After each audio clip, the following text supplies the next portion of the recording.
বর্তমানে আবারও আলোচনায় এসেছে কেয়া পায়েল। তিনি নাকি শাকিব খানের নতুন লুক নিয়ে কটাক্ষ করেছেন, আর এ বিষয়টি নিয়ে সগরম হয়েছে সোশ্যাল মিডিয়া। বিস্তারিত জানাচ্ছি, তার আগে আপনি যদি আমার চ্যানেলে নতুন হয়ে থাকেন তাহলে চ্যানেলটি সাবস্ক্রাইব করে পাশেই থাকুন। ধন্যবাদ।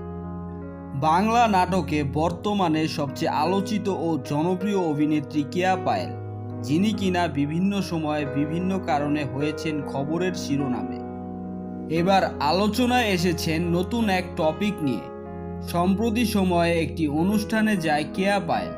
সেখানে অনুষ্ঠানের এক পর্যায়ে তিনি বলে বসেন, এখনকার হিরোদের মেকআপ ও লুক দেখে জোকারের মতো লাগে।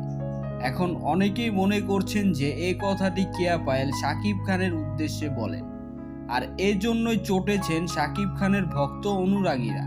তবে এই বিষয়টি নিয়ে এখনো কেয়া পায়েল কিছু জানায়নি। সো ভিউয়ার্স, এ বিষয়টি নিয়ে আপনাদের কি মতামত কমেন্ট করে জানাতে ভুলবেন না। ধন্যবাদ।